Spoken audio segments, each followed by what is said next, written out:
So even though we may never truly know how much Oliver loved Elio, what we do know is that there were many signs that Elio needed Oliver in a way that wasn't reciprocated.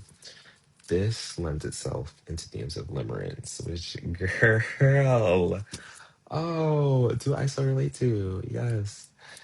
Limerence is the overwhelming experience of emotional obsession and projection onto another person, often rooted more in fantasy and longing than in mutually experienced reality.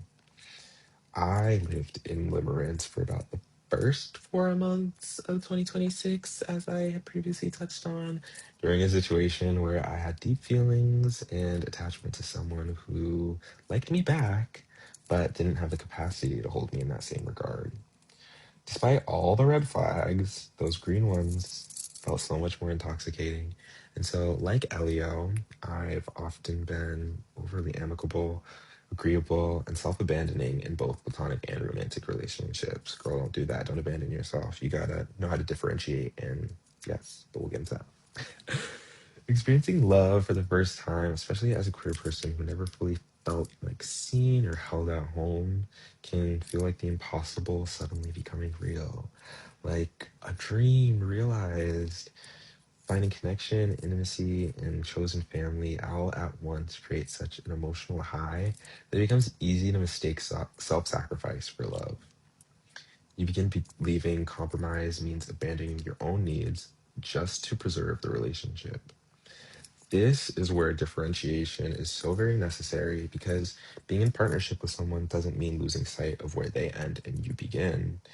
Differentiation is something that those with the anxious attachment style, like myself, know nothing about. Pretty much, it's the ability to not take distance or changes and access to another personally. But if you're anything like my inner child, having the core belief of being unwanted does not allow you to logically analyze reality for what it is.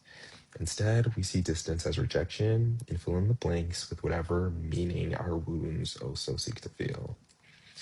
This meaning making lends itself to fantasy, and in circumstances like these, where a person is determining their own worth based on how their counterpart receives them, most commonly the fantasies are going to be confirmation of that low self worth, of undesirability, of rejection. Novel writer Asimov and director Guadagnino so well understood how this kind of insecure attachment would live in Elio's mind as his access to Oliver waxed and waned, waxing and waning. Also, full blue moon as I'm recording.